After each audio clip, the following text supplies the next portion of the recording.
Hello, and welcome to the Black Swan Yoga podcast. Today, we are going to be discussing the fourth and fifth limbs of the eight-limbed path, Ashtanga Yoga.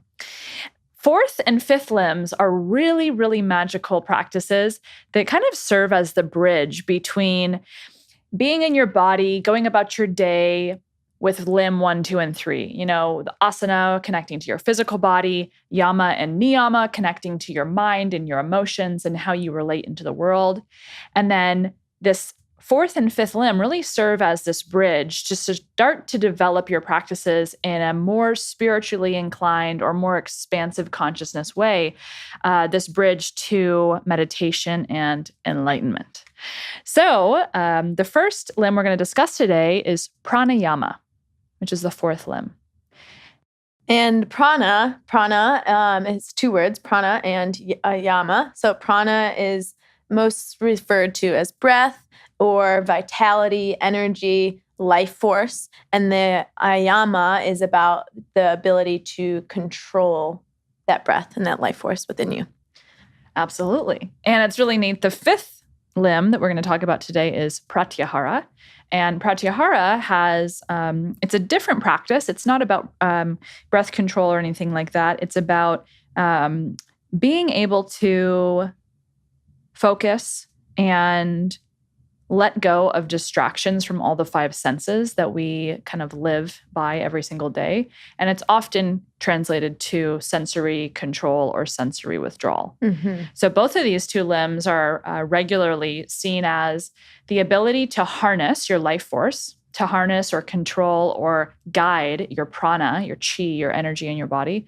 And then the same thing with Pratyahara, you're practicing not being annoyed or distracted or monkey mind from all the senses, the sight, mm-hmm. the sounds that you hear every day, even on an emotional level of someone saying something that upsets you. Pratyahara is a really awesome practice for you to just kind of stay in your lane and stay focused on what your mission is every day, what your intention is as a human. It's really neat.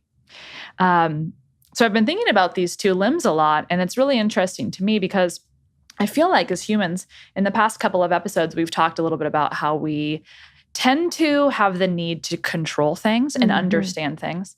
We start our days and we have a routine. We have a schedule, a goal. We have kind of a repetitious lifestyle. And we tend to have things that we want to get done and understand. And we want to be able to know what's coming, right? It's really easy to find our comfort and our peace when we're looking at the future and have some sense of where we're going or what's happening. And I think we have to find a balance between being future thinking, preparing and helping our bodies for the long run, while also knowing that we're not really in control of anything. We're not in control of our bodies. We're not in control of our future, our destinies. We have say, and we're able to create a path and manifest and work towards our goals. But we have to find this balance where we're practicing contentment and non-attachment of saying, I'm going to do my best and work hard, but who knows what's going to happen, and be okay with that at the end of the day. And I think for me, the cool thing about pranayama and pratyahara are these two practices where we have to recognize and make peace with the fact that we can guide our minds and bodies in a certain direction, but we can't necessarily 100% black and white control them.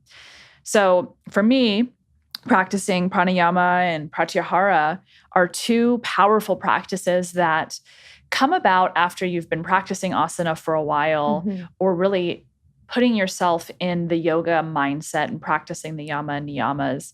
And pranayama is definitely a physical practice using your lungs, your diaphragm muscle, the muscle underneath the lungs that pumps the air.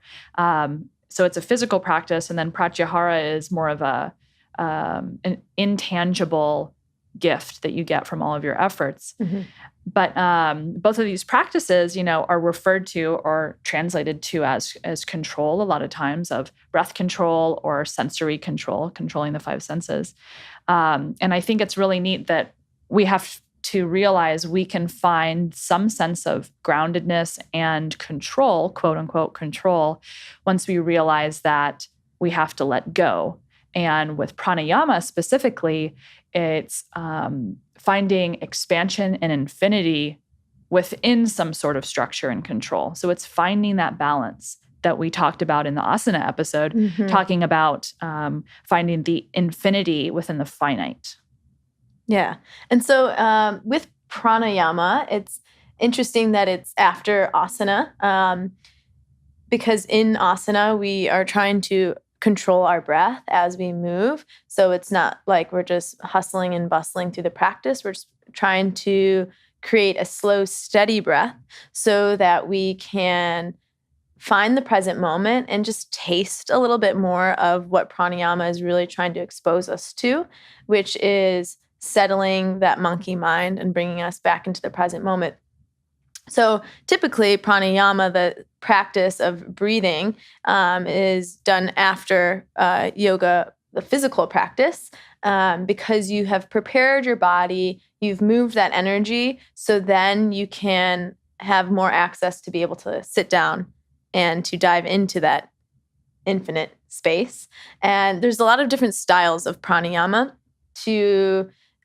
for different purposes and different reasons why you'd breathe in a certain specific way. And so with pranayama, I think it's really fascinating because I even think about a parent and a child being really upset, and the parent just kind of coaxing the child to just take slow breaths, and without them even knowing about pranayama. And so there's just like this innate knowing within ourselves that breath can be really calming, and breath calms the nervous system, and it does. And we know that the exhale and longer, slower exhales and the pause at the exhale can be really grounding and nurturing for the nervous system and taking us away from the anxiety. And inhales can be very energizing and uplifting for our nervous system. So it comes back to this like stability and ease where it's like we're constantly inhaling and we're constantly exhaling. So it's like our body wants us to be in this balanced state. But most of the time when we're at work or we're like behind the desk or we're working, our breath is really shallow and we're not taking full inhales and deep exhales. And that's where we can create a lot of tension and even have like mental fog, because when we're inhaling, we're bringing more oxygen into our blood.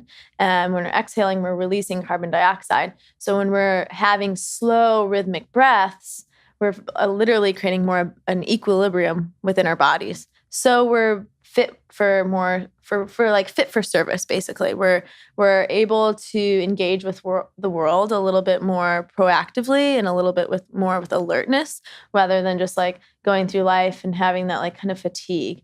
I know when I have like a really stressful day, or there's a lot of things happening, or I have a situation that's really intense, the practice has helped me so much to be able to, before I engage, especially if it's like an intense conversation or before I respond, just taking a moment to breathe, to kind of reset and give me fresh perspective, because it's so easy just to be like this quick kind of reaction. And the breath can just give you a moment to be like pause and like feel into the moment a little bit. And then there's this powerful thing with breath, even if you're not just sitting and doing some breath practice, but co-regulation, which is like if you and I were in like a stressful conversation and I started breathing slower and more mindfully, the tendency you'd probably follow in some regard and feel the energy that I'm putting forward. And so that's why it's kind of magical. We're little like wizards over here trying to calm people down, get people into the present moment. And that's just the benefit of pranayama, is having that more constant in your life. Absolutely. Mm-hmm. You can do a little test and see for yourself. All this stuff is really physical. And I think the physical and the emotional, or less tangible, really go hand in hand. And I think in yoga talk, a lot of times we think energy is this intangible, not real thing. And the truth of the matter is it's very tangible. And when it comes to your breath, your life force, the way you are mindful of your breath or change your breath or practice a pranayama has a direct effect on your physical and mental energy. Mm-hmm. So like Christine was talking about, your level of energy, clarity, fatigue, your ability to stay calm in stressful situations. Your breath is really your ultimate tool in all of that. So you can do this really quick, simple test just to see for yourself if you're feeling skeptical. If you're driving, definitely don't do this now, but maybe later. You can close your eyes. Oh, God. Yeah. Close your eyes and sit comfortably, uncross your legs, and put your thumb on any pulse point. So there's a pulse point at the inside of your wrist where your thumb attaches. So instead of the pinky finger side of your wrist, the thumb side, you can try to find your pulse there. Or you can put your hand over your heart, or even try to find the pulse at the neck. There's a few different places on your body that you can feel the pulse of your heart. So what you want to do is basically close your eyes, find your pulse point, whatever it is, and then start to notice the rhythm of your pulse, how quickly your heart's beating, how slowly your heart's beating. And then start to breathe in very slowly and notice how the pulse responds. Start to breathe out very slowly and start to notice how your pulse responds. And do this for a few rounds of breath, maybe 5 to 10. And you should start to notice, it's really neat, that every time you inhale, your heart rate quickens. Mm-hmm. Every time you exhale, your heart rate slows. And from a physical standpoint, like Christine said, when you breathe in, you're receiving oxygen, and your body has to do something with it. Just like when you take a bite of food, you digest your food. The same thing with breath. When you breathe in, your body has to digest the oxygen. So your body wakes up, your heart rate goes, it starts pumping fresh oxygenated blood into the rest of your body. And then when you exhale and release, it's kind of this calming, grounding effect where we are moving the energy, the breath out of the body, letting go, finding this surrender. And you kind of have this back and forth, this balancing act between every time you inhale and every time you exhale. So try that for 5 or 10 breaths and see. And for me, that's a really quick feedback loop that, yes, my breath affects my entire body, my mental state, my energy level. Because when my heart rate is faster, I'm more alert, more awake, maybe more prone to anxiety. When my heart rate is calmer, I am able to relax, be in the moment. But then you have to find that balance, that center line where you're not too calm where you're about to fall asleep, and you're not too energized where you're about to have a stressful panic attack, where you're in the middle and you're breathing in balance and serving your body.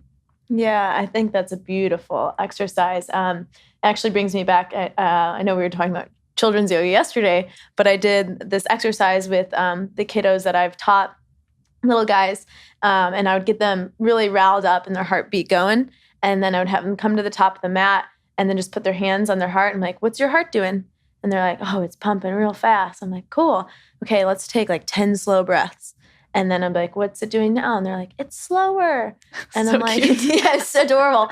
And I'm like, okay, so when else do you notice that your heart starts beating faster? And they're like, oh, when I run, and then they'll start thinking about it. They'll be like, oh, when I'm upset at my little brother or sister, or when my mom or dad yells at me and I get in trouble, or when I have like a test or exam.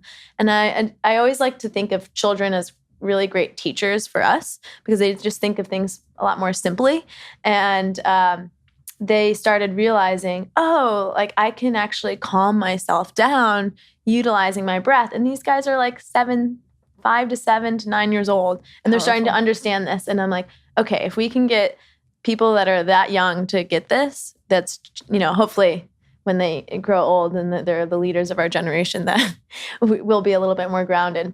Awesome. But yeah, it's we have the control to calm our body and regulate what's going on inside by just breathing.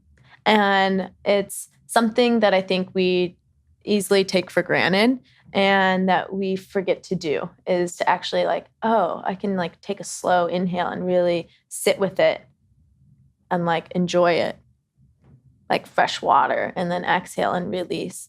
And that idea, like what you were saying of like you're receiving and then you're letting go. And it's this like constant thing. And then thinking about like your breath is just constantly bringing you in the present moment. It's like, I'm here and I'm leaving. I'm here and I'm leaving. It's like our body's innate desire for us to be here.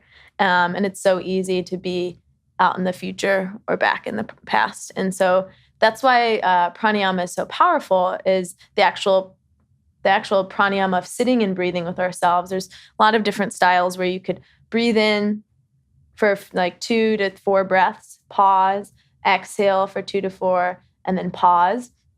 That's one of my favorite styles of breathing. And over time, I'll try to enhance that to a little bit longer. Another one that I really like to do is sometimes if I just sit and breathe, my mind will still wander. So I'm very much a tangible and need something else to focus on. So I do some mudra work while I breathe, which I'll just sit with my thumb to my index finger, and I'll inhale here and exhale. And then the next inhale, I'll separate my thumb from my index finger, and then exhale, bring my thumb to my middle finger. And then inhale, they separate, exhale, thumb to ring finger. And I'll just go through this just so I have another place to distract my mind. And it really, man, it is just like, it's like a warm bath. It's just really nurturing. It grounds me. It just slows everything down, and it helps me have fresh perspective and not just be like constantly looking at the next thing on my to-do list, which is often where my mind will go. Like, what's next? What's next? It's powerful. Yeah. I really like how you were saying the thing kind of about body language. I think we don't really realize how effective our body language is at communicating. All we generally think of is our words as means of communication. But the way we hold our bodies and our facial expression is a whole nother language. Yeah. And it's really fascinating. So, if you're you can use your breath in so many ways. And if you're in a stressful situation, think about an argument you had with somebody close to you. If they tell you to relax, you're probably going to get more angry. Yeah. If they tell you to just take a deep breath and calm down, that's going to be like your flame is exploding, likely. Don't tell me what to do. Yeah. So instead of targeting the thinking mind, utilize the body language, where it's kind of this subtle communication where you're entering the psyche in a more easy, peaceful way. If you're in a communication with someone and it's a bit stressful, it's probably stressful on both parts. So do your best to serve both of you, even if you're feeling really angry at this person. Do your best to serve both of you by setting up your body in a very non-attacking way, where your heart is open, your shoulders are relaxed, your hands are soft, your face is soft, and just begin to breathe. And before you know it, I believe from multiple, practices, multiple arguments I've had where I've used this technique, the person that you're with will slowly start to calm down without that annoyance or nagging of, you need to relax, Yeah. It's really neat. And I'm a certified prenatal yoga teacher as well. And talk about that. And in the act of giving birth, they say the mother's brain is in a very primal state. And it's going back to more of the animal nature where, all senses are open and they're just very sensitive to any input, sound, temperature, sight, words, what have you.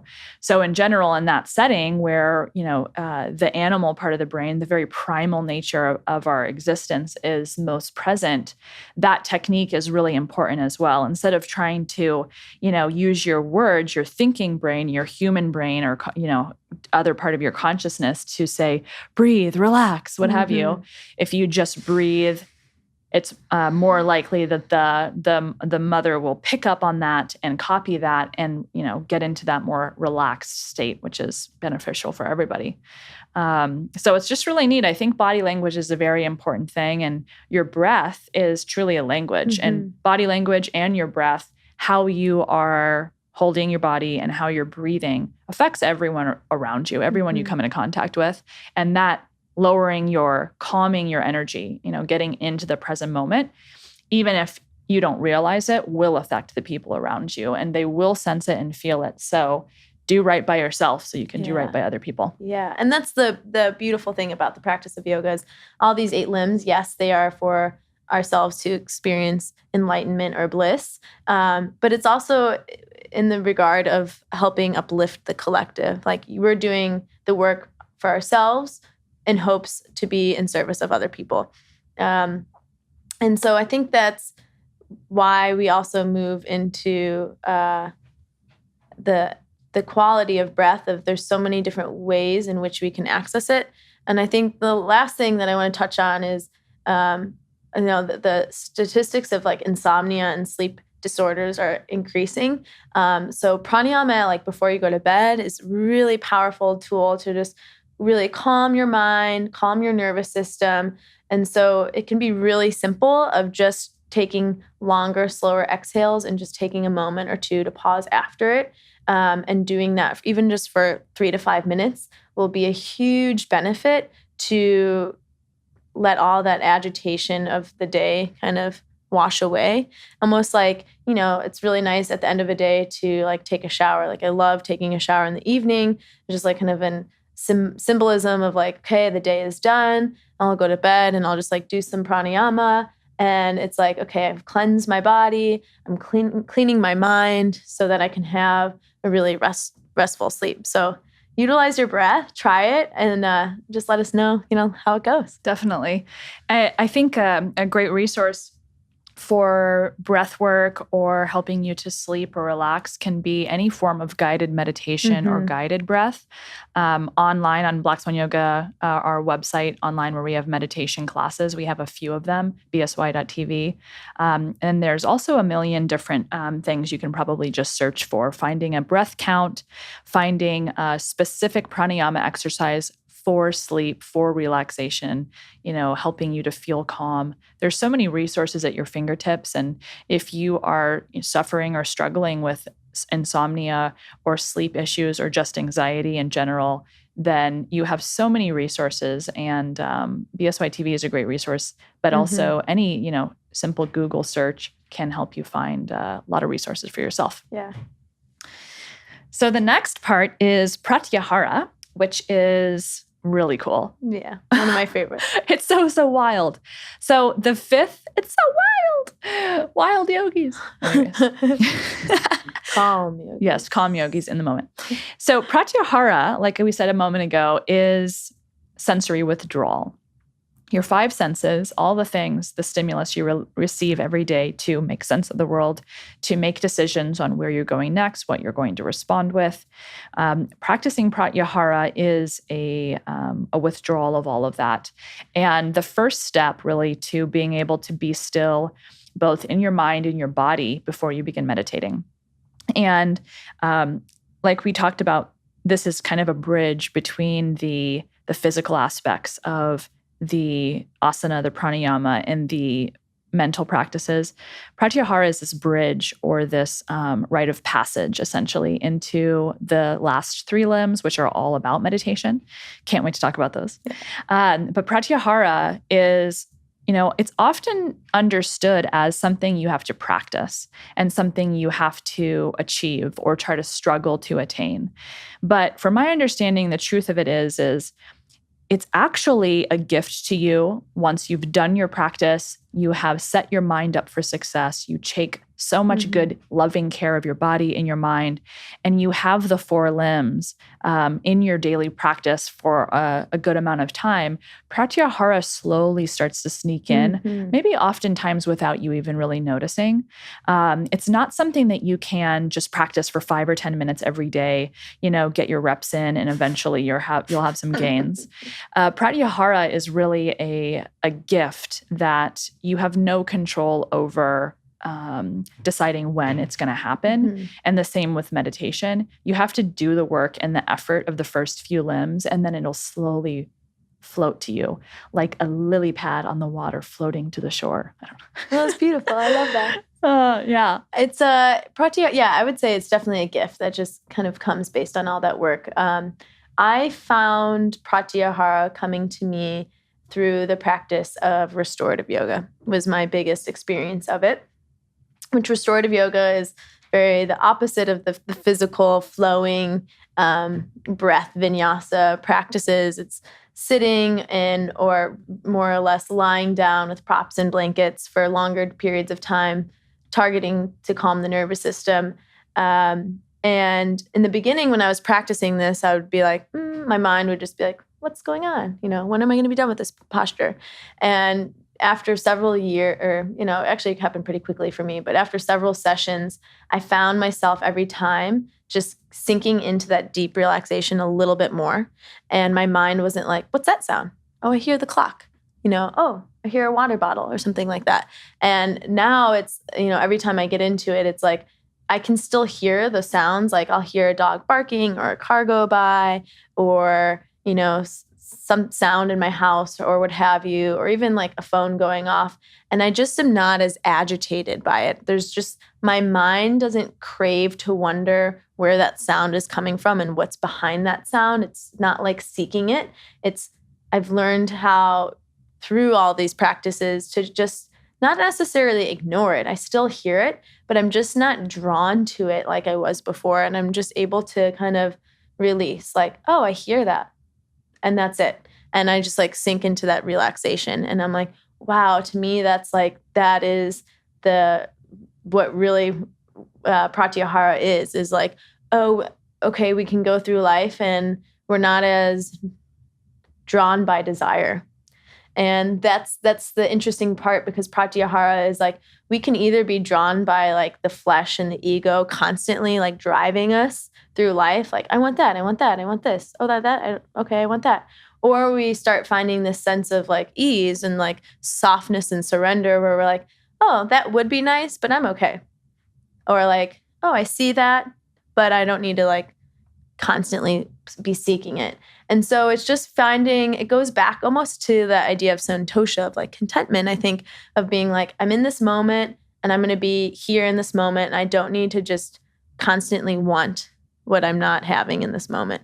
And finding the ease of just, wow, the present moment is really powerful.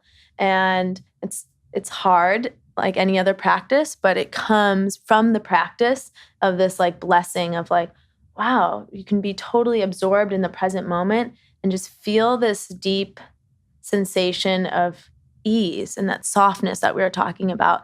Like that stira, the stira is the steadiness and the work. And then the sukha is the sweetness and the softness. We've done all the work and then it just naturally overflows into our lives. Absolutely. Yeah. I think definitely santosha, but also aparigraha, the non-attachment aspect is really, really prevalent here.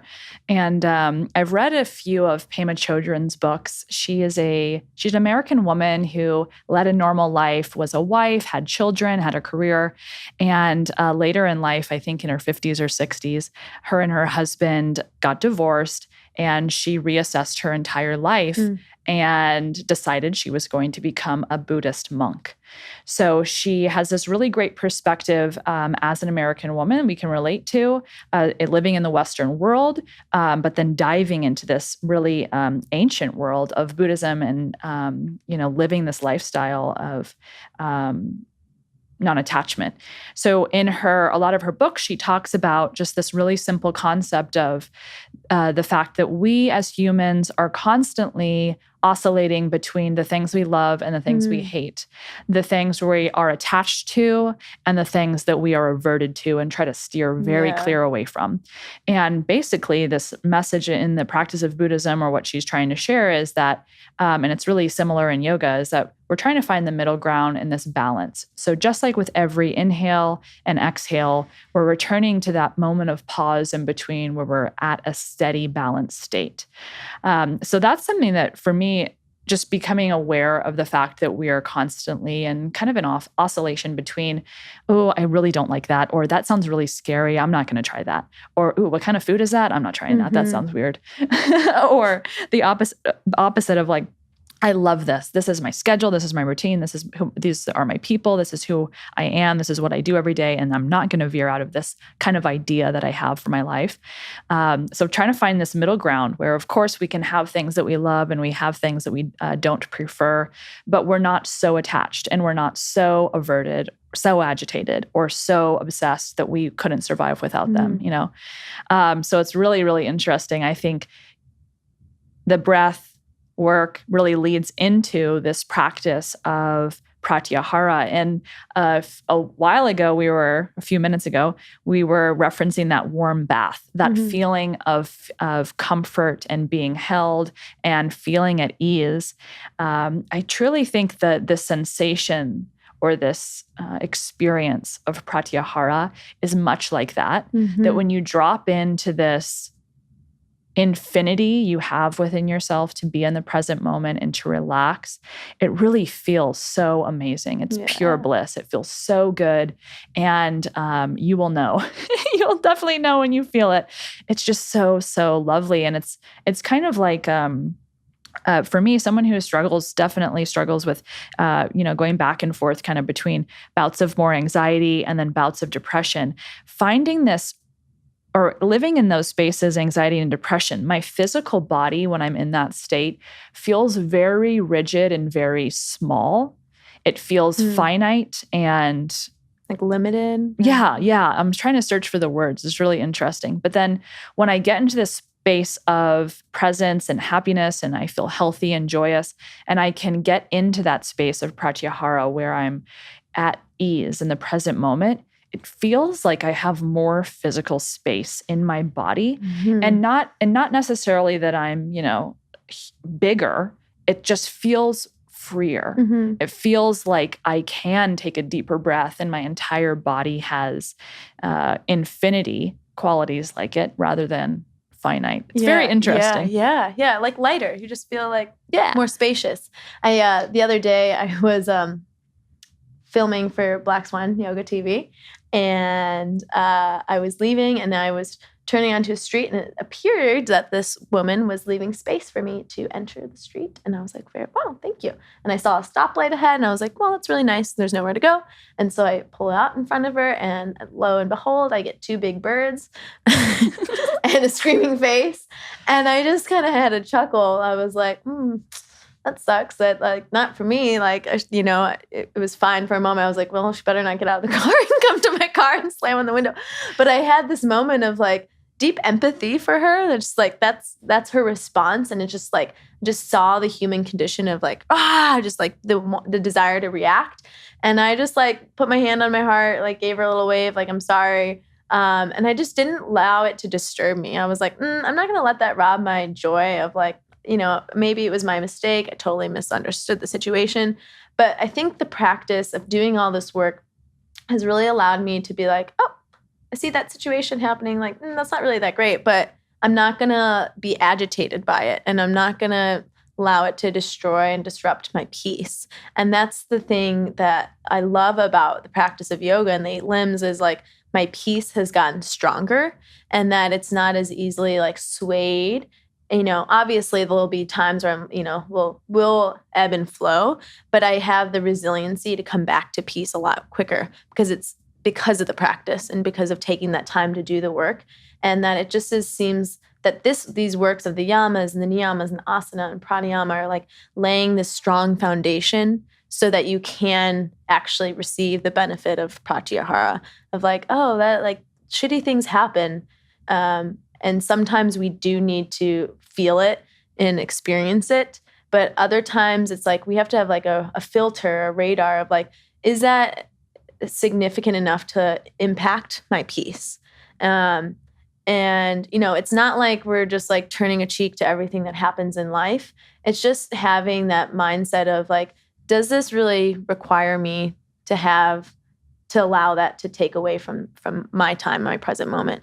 And it just, it's radaring your own emotional response and knowing that, I just took a few deep breaths. I felt, I felt her empathy, and I was like, I don't want to be in that place. I don't want to be in those shoes. Like, I don't have to be. And so it's just taking a moment to kind of psychoanalyze yourself of like, is that really necessary for me to feed that energy? Or then you're just feeding into that karma and that cycle of like negativity. And so we do have the power within to utilize our breath to come back into the present moment. Yes, we do. Yeah. So if you're curious about practicing or experiencing pratyahara, you can do a couple of things. Restorative yoga, as Christine shared, is probably the the fastest highway to peace. It's probably going to offer you the quickest turnaround of going from however you're feeling, be it good or be it bad, outside of your body, to dropping into your body and your mind. So Christine has a lot of restorative classes on BSY TV, which you can practice.